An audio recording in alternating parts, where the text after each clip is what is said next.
Hey guys, sorry we kind of do this remotely, but I hope everybody's safe in their houses and hopefully everybody's got their power.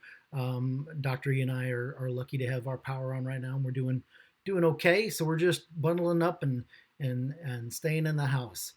When we left off at last class, we had just started talking about types of digital media, and you'll remember that I had just showed you an example of a podcast. That was that NPR one, right? The Gideon and Hubcap show. So that's a podcast. You guys have seen podcasts before or heard podcasts before, but I want to show you another type of digital media, which is called a vodcast. Well, a vodcast, as you might think, is exactly like a podcast, but with video. Here's an example. This was a former student of mine, and he had an idea of doing a recap of men's and women's sports for Blue Raider athletics. And basically, he had the idea of doing the Blue Raider minute. So he would go over all of the scores from the previous week in a minute. And he brought the idea to athletics, and they liked it, and they actually started paying him to do this. But this is an example of something that's very down and dirty. I mean, you can see him even pressing record.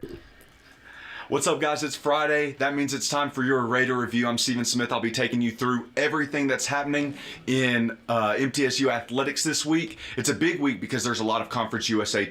And you get the point. Now, obviously, that's very down and dirty, but it's a talkie. It's somebody talking about a topic. That's a podcast or a vodcast, right? All right, I'm going to show you another example. That was at the most basic level. You may have heard of this one, though. Let's see if you've heard of... It's a planet. Do you know what that word planet means or where it derives from? No. So I love etymology, and stop me if I'm nerding out too much. The planet means wanderer in Greek. Wanderer. What is it wandering against? The fixed stars. So the fact that you have names for things, I always think it's funny. Like, I'm Jewish. So that's the Joe Rogan show. You guys, if you haven't seen it's it, not an you insult. probably It just have means non-Jewish. at It least means heard nation. of it. Actually, I'm Israel trying is a to see if I goy, can which is a nation. find But where we have Joe actually comes on 2% of the There he world's is. population. Like I wrote on. Yeah, Can you see, imagine it looks like it's set up like a radio My show. wife said, if you win, It looks like it's set up like a radio show, but it's actually a video. Okay, so they're using microphones like you would use for a podcast. Let's move right along. Another type of digital media, a video news story. You guys have all seen video news stories, but here's an example. Now this one's an NPPA award winner, so this is going to be done at a very high level. But I want you to listen to all the elements that are in a video news story. It's not just recording video. You're also looking at and concentrating on sound and collection of sound, natural sound to be exact, precise. Here we go. Now, I wouldn't give up a small town raising for anything. Born and bred, went to the high school. A lifelong resident with children in the elementary school. It's like Mayberry. Jake Petway has roots in a place where so much is familiar. There's Hutchins Barbecue here since 1947. I used to weigh 120 pounds before I worked here. No. We have hired young girls that their grandmother worked here and their mother worked here. Piping hot waters are up and out faster than you can spiral a potato. That's Pigtail. That's how pigtails look. Here at Hutchins. Serve 'em hot. Then there's King Brothers Market. 2-year-old Lainey Kate helps the store owner and dad in getting groceries scanned, bagged, and out. When she's not on the conveyor belt herself. The daily specials, the sunny side up mornings with coffee, the usual questions, Biscuits and gravy or toast. the faces. there's a ham, that's for sure. For Jake, all of it together makes home. We would come and park the car, and then we would go like play frisbee or football down there in front of the screen. Your mom, wiping your face off with the thumb and spit, and small town USA, and I love it. There's always been this sense of safety, but all that went away the second that I heard that there's an active shooter at the school. Jake's friends with the mother of Bailey Holt, one of 2 teens killed nearly a month ago when a student began shooting inside Marshall County High. It shakes you to the core. You always think that's not Benton.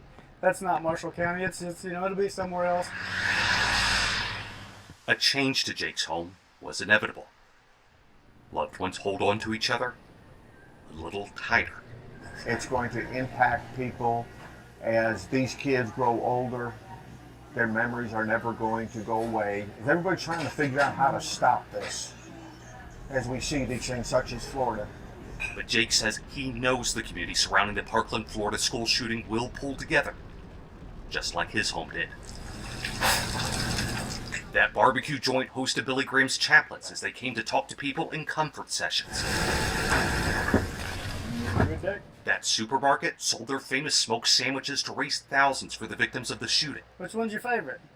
That one up there? You like the ham one?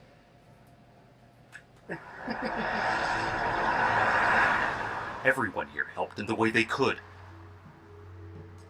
leading Jake to wonder what he could do.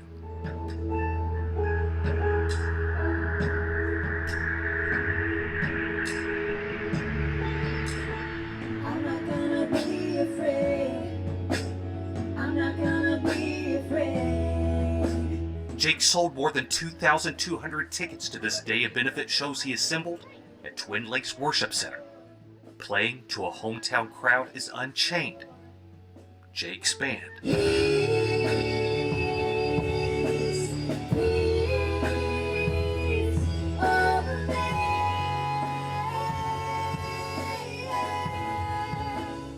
I couldn't possibly be prouder to be from Marshall County right now.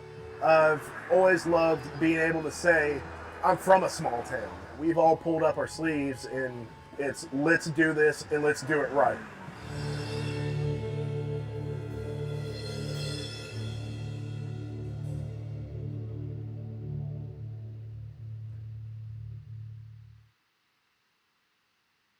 Good piece, right?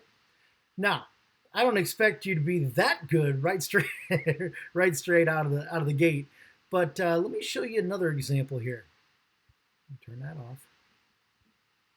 This is one of my former students. She did a story that is a little bit closer to home about a bucket. If it'll play.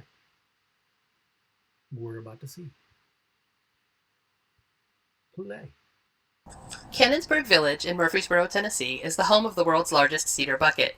Built in 1887 as a promotional tool for Tennessee Red Cedar Woodworks. It traveled to the Chicago and St. Louis World's Fairs and spent time in a Georgia amusement park before making its way home. Robert Cook guessed what filled the bucket in St. Louis. For the World's Fair, probably beer. The bucket was a surprise for Cook. Never even heard of it until we got here. Debbie Franick from Lebanon, Tennessee has her own plans for the bucket. I think it should be a jacuzzi. Yeah, nice hot tub. Climb up in there. I think that'd be fun. In 2005, the bucket was nearly destroyed by fire. It was rebuilt in the village's functioning blacksmith shop in 2011, and today it's well protected. This area is under video surveillance. Okay. If you want to stop at Cannonsburg Village to see how you measure up to this marvel, put it on your bucket list. Robert Cook has no regrets. Oh, I'll give it a 5+. I'll be generous. From Cannonsburg Village in Murfreesboro, Tennessee, I'm Shauna Reynolds. Pretty good, right? That was very well done. Let's move right along and see another type of digital media. Let's move on to an audio news story. An audio news story, I have one example here that I'm going to pull up. This is a student that was taking... Roughly 1 in 8 children become victims of abuse here in Tennessee. That abuse often comes... Let's start that back over. This girl was a radio reporter. Come on. There we go. Let's start it. Roughly 1 in 8 children become victims of abuse here in Tennessee. That abuse often comes at the hands of the child's parents. Reporter Taylor Bentley recently visited a home where parents and children can begin rebuilding their broken relationships. Hear that natural sound? One of the ways Tennessee protects abused children is court-ordered supervised visitation for parents. But there's only one supervised visitation center in Middle Tennessee. It's a nonprofit located just outside of Nashville called Kaimari House. Kaimari House operates out of a 2-story house in the heart of Murfreesboro, Tennessee. There's a fully functioning kitchen to make cookies with Dad, a TV to watch movies or play video games with Mom, and an entire room dedicated to art supplies. The upstairs, and then I can show you around to the baby room and then the toy room and the music room. Executive Director Emily McKee says having a warm house instead of a cold facility creates a more inviting atmosphere for families. Generally, people are here because they've gone through some stuff, and the kids that we work with have seen things they don't need to be seeing, and they have been in situations that are not ideal. And so for the entire house to be just a big play space removes the stress of it. There are many reasons a parent might be mandated to have supervised visitation with their child, including a history of child abuse, domestic violence, neglect, or even mental health issues. One of the most common challenges seen at Kaimari House is a parent struggling with substance abuse. We see a lot of parents who are coming out of like rehabs or IOP programs, and they've maybe not parented in several years because they've just been in the throes of addiction. Tennessee also has one of the highest rates of addiction and overdoses in the country. Supervised visitation helps protect children from drug exposure in the home. Middle Tennessee resident Kel Schroth remembers his experience with supervised visitation as a child. He was just 10 years old at the time. My parents were like really bad drug addicts. They were afraid of them doing that stuff around me and my brother. Supervised visits allowed him to spend time with his parents while they were in recovery. But Schroth says the overbearing monitors and rigid environments often made his visits feel uncomfortable. He believes all supervised visitation centers should follow Kaimari House's example for creating spaces that make children feel at ease. That was like one of the biggest things. I just never really felt like, oh, that would be like a pretty important part, for me at least.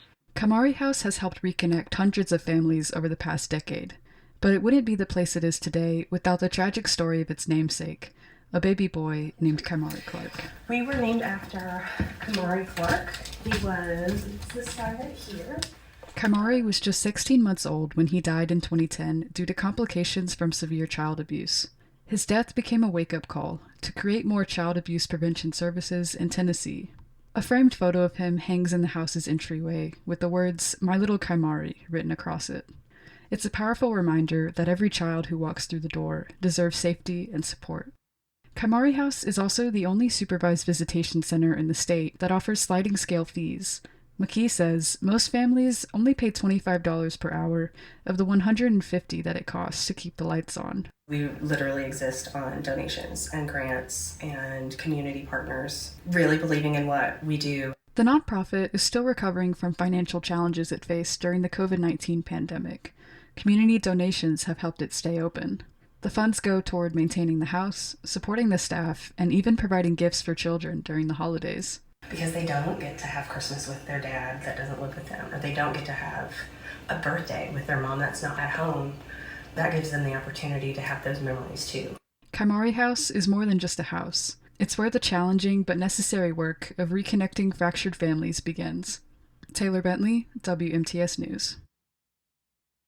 Pretty good job.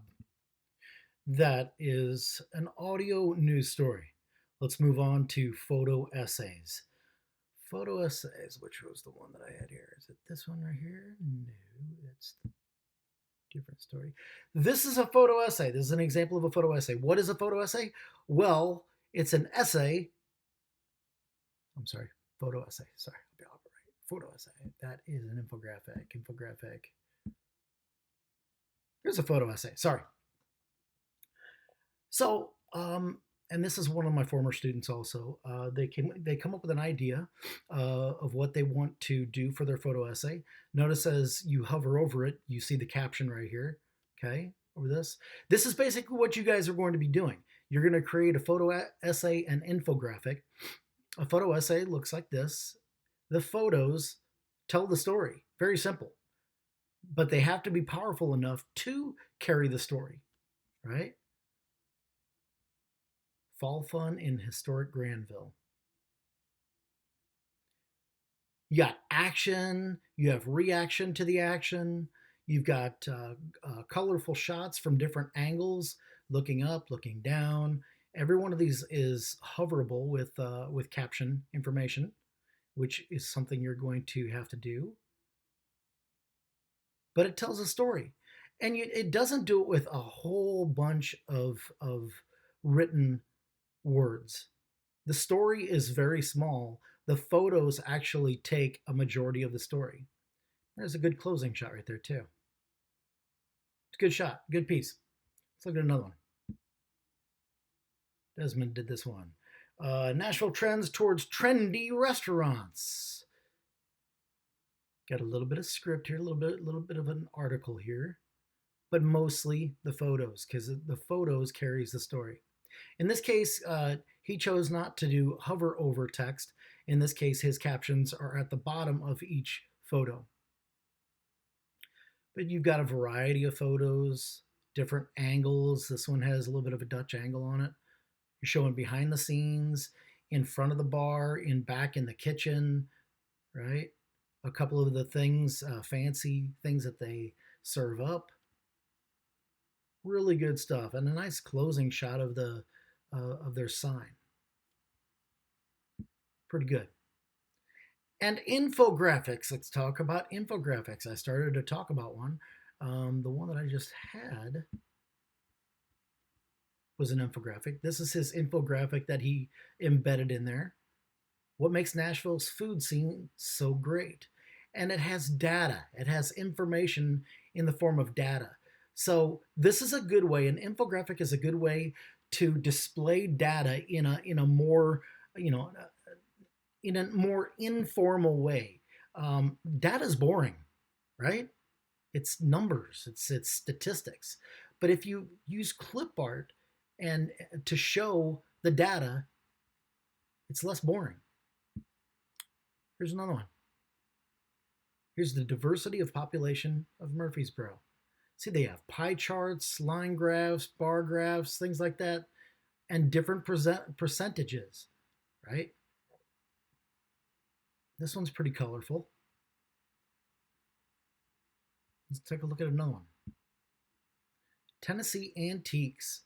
738 antique stores located in Tennessee as of May 2025. Top 3 cities with most antique stores.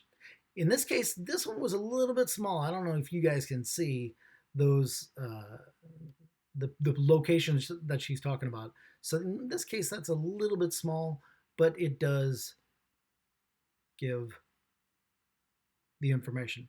And down here, she has her sources right here. She has the sources where she got that information from. Okay.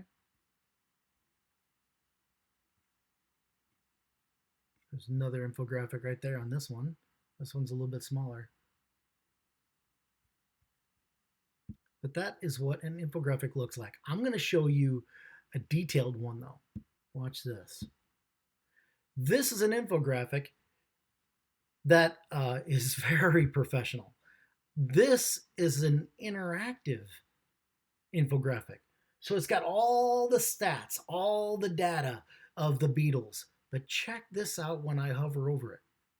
If I hover over anything, it pulls up. Oh, Lord, it just glitched out. It freaked out a little bit. All right. If you hover over these things, it shows all these different types of pull-out information, right? If you want to learn who this guy is, that's Paul McCartney. Who's that guy? John Lennon. You get the point. And you look, if you see this, who wrote their songs, when you hover over Paul McCartney, it shows the roots, if you will, of all the songs that Paul McCartney wrote. Look at that. Bingo. Bing, bing, bing. And it's all color-coded. The red ones, Paul. The green ones, John. Pretty cool, huh? I love showing this one. This is really good. A really good example of an infographic. I would love for a student to try to figure out how to do this because I think it's fantastic. Okay. That was a brief look of the different types of media. I'm going to show you some examples of websites. Here's a basic website. Home. This is the layout, and this is the layout that you guys are going to be doing. You're going to have your name, your title, and these pages: home, about me, multimedia, resume, and contact me. If you click on the about me, there's a little brief information about her. This takes to a second page with more information about her. In this case, this is all of her social media pushes. I'll tell you what a social media push is later on, but basically the quick answer is it's a way to get your story out there to the public. You send a link to it with some information on a social media outlet, and you advertise for your piece. You're basically saying, hey, go check this out if you want to learn about quilting. Okay, and you click on that, and it takes you to your website where that is posted. So that's all her social media posts.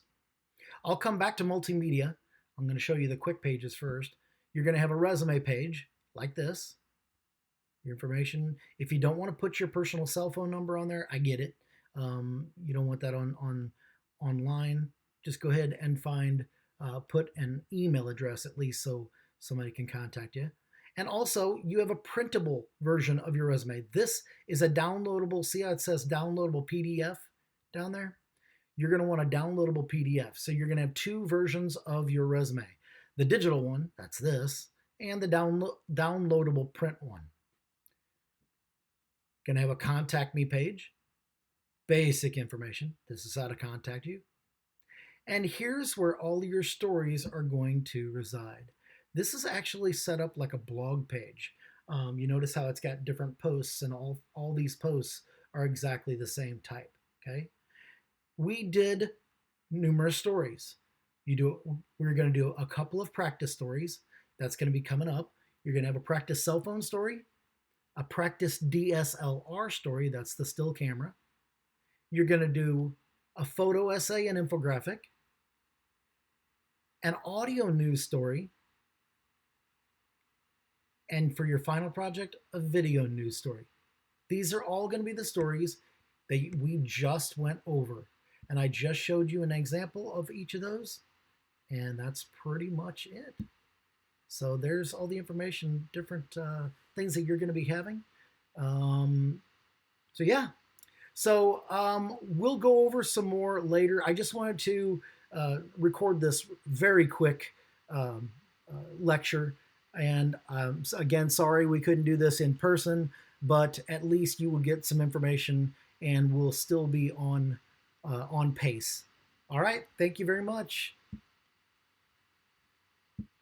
If I can stop the recording, right? Stop the recording. Bye-bye, guys.